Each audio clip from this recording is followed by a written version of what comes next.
A lot of girlies are scared to use colorful eyeshadow because they don't know how color interacts. And I want to give you a quick lesson on how to get this look while learning color theory.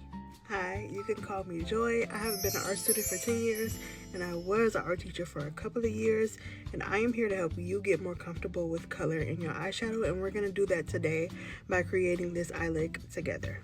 Now that class is in session, let's talk about the materials you're going to need. First of all, you're going to need some brushes. Let's talk about some that you can pick up. Morphe, gonna get the job done. Also, if you want something a bit more affordable and you need them at like $1 a piece, if you go to Shop Miss A, they have an AOA studio set and it comes with like 21 pieces for $1 each. So 21 bucks for 21 brushes, I feel like is a steal. And I've had these for 10 years and they get the job done every single time. Now, I know you might think you need the best eyeshadow in the world, and you really don't. I got this look done with a drugstore palette, the Kaleidoscope palette by Profusion that you can get at Walmart. But if you don't have this, you can get a drugstore or a beauty supply store palette that works just as well. You can get this look for less, I promise you. I'm going to insert the palette that you can get at the beauty supply store. And the last thing you're going to need is an eyeshadow primer. Now, I know the girls like to debate concealer or primer. Pick which one you have. I am queen of using what you already have. If you don't have a base, use your concealer. Use what you have. I promise you it'll work out. I'm going to take my eyeshadow base, mix it with my concealer, and I'm just going to put this all over the lid and get it nice and ready for my eyeshadow. I want to make sure everything is smooth and blend it out. No creasing, and then we're gonna jump right into our shadow. Alright, an easy way to build the cohesiveness in your eye look with your face is to go in actually first with your bronzer. I'm gonna take a fluffy brush. I'm gonna pick up a little bit of my bronzer, and because I have a little fold in my eyelids, I want to go above my crease, and I kind of just want to start building some structure, giving some warmth back into my eyelid after I put down that primer. And I'm just following the shape of my lid, and I'm gonna swipe back and forth, and then I'm gonna swipe into the corner like that, and I want to go up, but I don't want to cover my top of my brow bone, but right here in like this middle area is where I'm trying to cover. So I'm gonna do that, blend it out, and when I'm already blended, I'm gonna stop. Alright, now that we have some structure on our eyelid, we're going to go in with our first color. Now, I'm not going to jump straight into orange. This is what I'm going to do. I'm going to find a color that's in between my bronzer and the orange that I'm using on my crease. And that is going to end up being this color here. You see how this is orange and brown at the same time? I want an equal mix of orange and brown to put down next. So I'm going to tap that on my brush, tap off the extra, and then right where we went earlier, I'm gonna just slowly start building that up.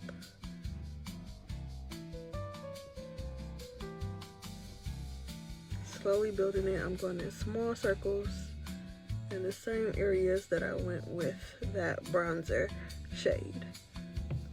And then sometimes you gotta go back in and load up your brush and go back in on your eyelid. And I'm kind of just following the natural shape of my eyelid because I don't want this to be too harsh of a crease, because this is a beginner, right?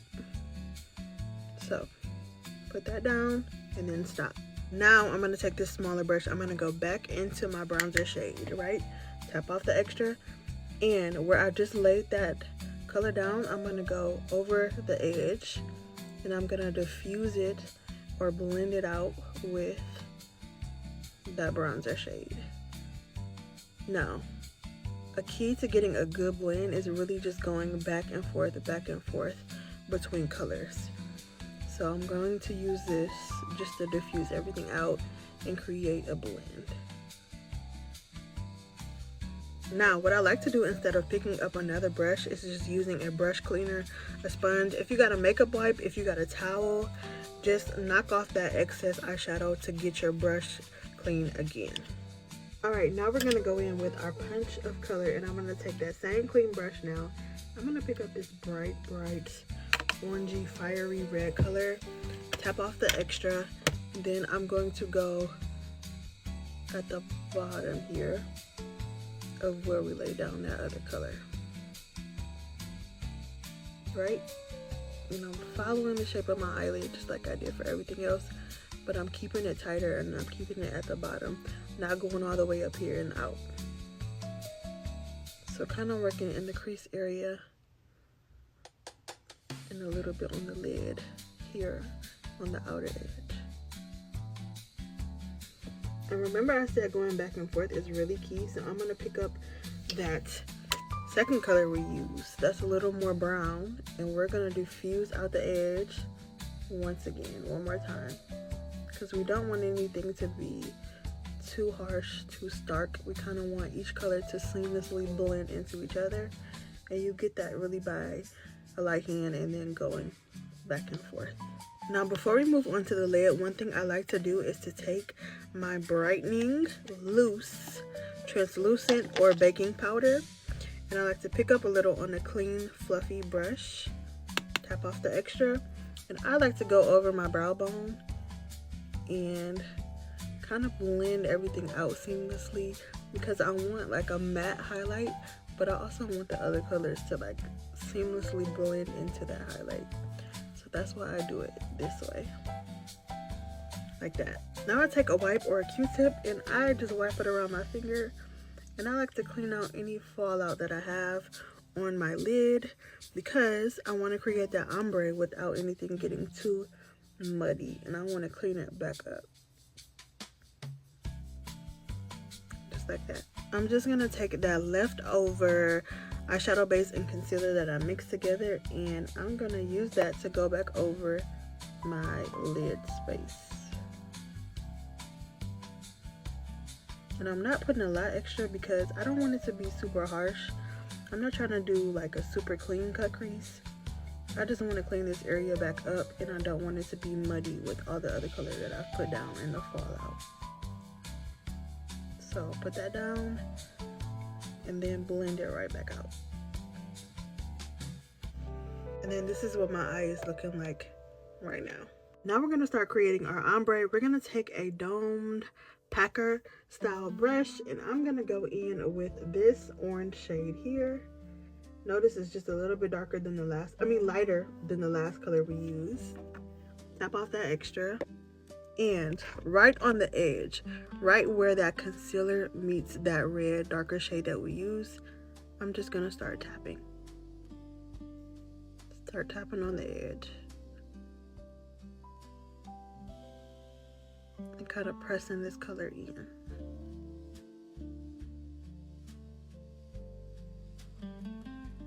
Just like that.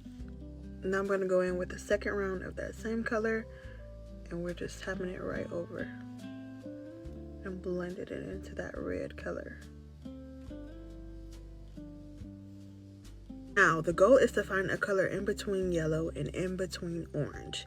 You can actually just take your brush, tap into that yellow, tap into that orange, blend the eyeshadows together, and then put that down, or you can kind of find the color that you already have. I already have a color, so I'm just going to take this, pick that up, and we're going to tap that and ombre that into that orange already.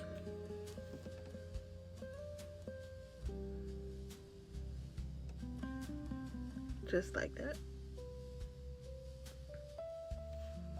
Alright, I'm going to clean my brush again, and then I'm going to pick up a yellow.